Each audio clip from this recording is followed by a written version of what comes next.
Alright there, YouTube. Today I'm with you in the back of the Crown Vic. Doing a little bit of a different video. I know I'm looking actually at the camera instead of you looking at everything else that's going on. So today's video I'm just doing a kind of pros and cons of owning the car that I'm in the back seat of, Crown Victoria P71. Now, I bought this car for a multitude of reasons. Personally, I bought it because it's rear-wheel drive, and I've always wanted something rear-wheel drive. I've always kind of wanted a P71, not just a Crown Vic, because regular Crown Vics, you know, air suspension, floaty, old man car. But I always thought the P71s were cool with the black wheels and white, and it was a really cool contrast. And of course, it's like owning a cop car. So, as you know, I bought mine last April, which we are in right now. And I bought it with 148,000 something, I don't know who the hell remembers that, miles, and it's now at 171,309 a year later, a little more over a year, but a year, close to something like that. So you can say I've driven it quite a lot and gotten to know it, so I'm going to give you a quick pros and cons in case you're interested in one of these or just curious about it. And I'm sure most of you know the specifics, but this will be kind of a cool video for new subscribers or maybe someone who's considering buying one. Now the big pro is that this is one of the last big body-on-frame, rear-wheel drive, full-size American cars. I think the Charger is the only one left that's body-on-frame, or it might be unibody by now. I don't even really pay attention to the Charger, to be honest, so I don't know. And I know there was that new SS from Chevy, but that is unibody, albeit rear-wheel drive. So you're really kind of getting something that won't be around in a few years, because the last of the Crown Vics were made in 2011, and those are already being retired as we speak. So if you're looking for one, you better start looking. One of the really big pros of having this car is the trunk. You could hide so many dead bodies back in that trunk.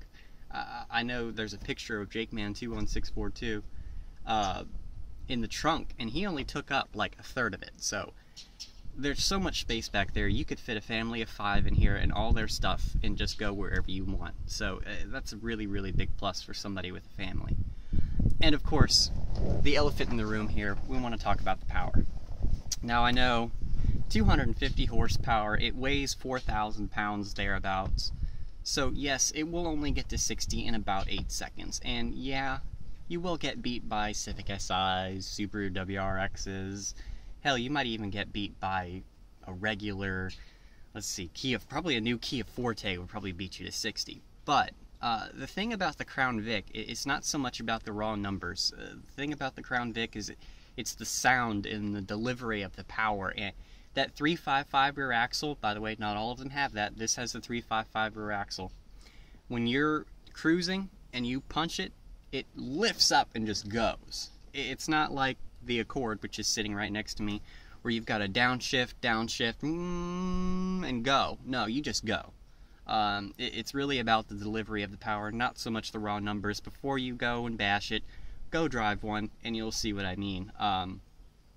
Now, these cars are extremely simple. I mean, there's nothing on them. There's power windows, power door locks. Yeah, that's fine. But technically speaking, they're very simple. You got four-wheel disc brakes, shocks. You know, you don't have air suspension. They're very extremely simple cars. So anything that breaks is extremely easy to fix. I've had to put a U-joint on this one right after I first got it. That's the only out of normal maintenance thing I've ever had to do, and even that's really normal maintenance because those things do wear out. That's not like a catastrophic failure on Ford's part. Now when you're looking for one of these, you want to look ideally for a 2004 and up model year with a 4RW75 transmission, which is the stronger transmission. Now if you find one before that, the transmission's probably already been replaced, so you're probably fine, as long as you don't drive it like a moron. But do look for an 04 or up, because those have the better transmissions. And I've heard that 2011s have electrical problems, so probably want to stay away from those. The other really good thing about Crown Vics is they're cheap to buy. The one I'm sitting in right now, I paid $1,800 for. And those of you who have been subscribed for a while, you know that I sold the TL for it. So yeah, I lost the TL, but I gained something I think that's going to be even rarer as time goes on. Uh, it's an extremely comfortable car, even as I'm sitting back here in the back seat. And of course, the big thing is that everyone thinks you're a cop, which is a good and a bad thing. They move out of the way. You come up behind, and they're like, "Oh shit, I better get out of the way," and that's that. Now, another thing I will say, let's go ahead and move on to the cons of owning this car, is everyone thinks you're a cop. So you pull up behind them, and instead of moving over, some people will be like, "Oh shit," and then they'll go to speed limit. They'll go 50 and a 55 just to make sure, you know. And also, you'll get hassled. I guarantee you, if you have one, you will get hassled. I remember one time I was going down Broad Street, and there was an accident in the middle lane, and it was raining, and we were all passing by, and we passed the accident, and a lady in an Ultima comes up, rolls her windows down, and is like, "Oh, you know, there's an accident back there," and I'm like, yeah, I'm not a cop. So get used to that, because people will think you're a cop, and you'll probably get flagged a few times. And another thing you really want to consider when you're looking for one of these is that they are ex-police cars, keep in mind. So they do idle for extended periods, and when they aren't idling, they're probably accelerating at a very fast rate. So do a full mechanical inspection. I mean, if you don't know what to look for and what to inspect, take it to a mechanic. You know, just get it checked out, because you could have a bad surprise. You could have something that was in a terrible accident. Check the Carfax, of course. That doesn't really mean that much. You know, look for frame damage. Look for panels that are mismatched. Look for stuff like that. You want to make sure that you're not getting some really beat up cruiser that did nothing but, you know, go after speeders on 95 all day, because that's very, very heavy use on the engine and transmission. The other thing I will say, gas mileage, here's the good and bad. If you drive it like a moron, if you floor it at every light, and you're not very efficient with your driving, you will get 13, 12, 11 miles per gallon. If you don't drive it like an idiot, you only do, you know, some hard starts, and you don't follow too close, and you watch your braking, and you keep your momentum up, I get about 16 in town when I don't drive like an idiot, and then when you're out on the highway, if you're zooming around, yeah, you'll get 22, but I've gotten as high as 25, so just be conscious of that. That really goes for any car that you get. It's all in how you drive it, not exactly the car itself, because you can squeeze 25 out of this thing, so just something to keep in mind. The other con that I can think of is the paint quality. The paint quality is horrible on these cars. I'll throw in a few slides here of the chips that are back here on the rear quarter panel and the chips that are over there on the hood. I mean, their car has never been repainted, and it's just patches of paint just flying off. So you might find one that is in really bad shape. I know some of the Richmond police ones have sections of paint this big missing out of them, so just keep that in mind. The other thing is that there's not really a whole lot to this interior. If you look around, it's kind of all black on black on black on black on black on black, with some more black. The floor is black, the doors are black, the console's black. I mean, everything is black. So if you like something with a nice rich interior, you're going to want to look somewhere else, or maybe go look at a Marauder. And these are very, very, very hard to find with cruise and a power driver seat, and you will want the power driver seat. Because if you are like me and you're a little bit shorter than everyone else, you kind of need to move that seat up and forward, because those pedals are very far recessed in the dash. So keep that in mind, because if you find one that does not have a power seat, make sure that you take a long test drive and make sure that you're comfortable in it, because I can guarantee you will have some trouble. Cruise control, that's really subjective to the owner. I mean, some people don't really care. I know I had the Escort, which didn't have cruise control, and I didn't really want to ever take it on the highway. I'm just lazy, though. Now, the other thing, and this is the final con, ironically, con, get it, you're going to want to clean them.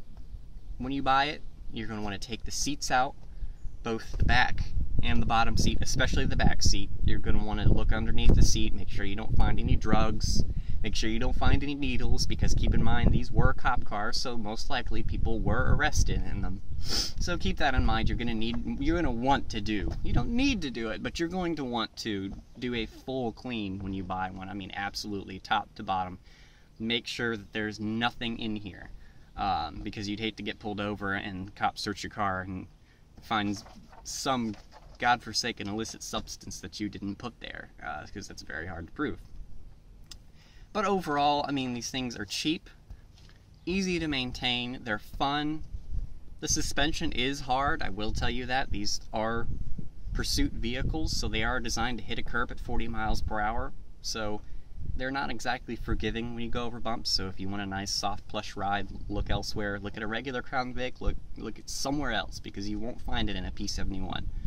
You will find a very, very hard ride. But that being said, the spring rates are very hard, so when you go around corners, you would think going on an on-ramp, a car like this would just be absolutely terrible. It holds its own. It does have body roll, but it doesn't skitter, and you can accelerate, hello Explorer, into a turn, and it's great through on-ramps. But I will say that, but what I won't say is that it's not a good car to go backroading on. It's fast, but when you get in those really tight turns, this is a big American car. It just can't handle it. If you're looking for something that's rear-wheel drive and you can take through the twisties, go buy a Miata. Don't buy this car. This is a highway, I'm the king of the road car, so keep that in mind if you're looking at one. Don't think it's going to be good on back roads, because it won't be. This is a highway car and an in-town car. It's not something you go around tearing up a back road in, and I'll leave that at that. But you can get one for very cheap. I mean, they can be had for, I've seen them as cheap as $800. Granted, they have some miles on them, but like I said, just make sure you do your research as far as your investment in a car goes, and be expected to put little things in. A radio, stock radio sucks. A console is nice, because if you're like me, you like an armrest.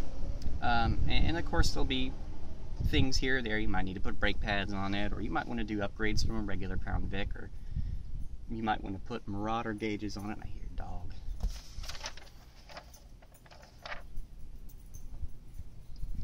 Awkward. Sitting in the back of my car talking to a camera is very weird when people walk by. But anyway, bottom line is, it's solid, it's cheap, it's easy to run, it'll run forever. It does have its downfalls, but if you're willing to live with those, you'll have a very good car for a while. So, thanks for watching, guys. I appreciate it, and I hope this helped if you're looking for a Crown Vic.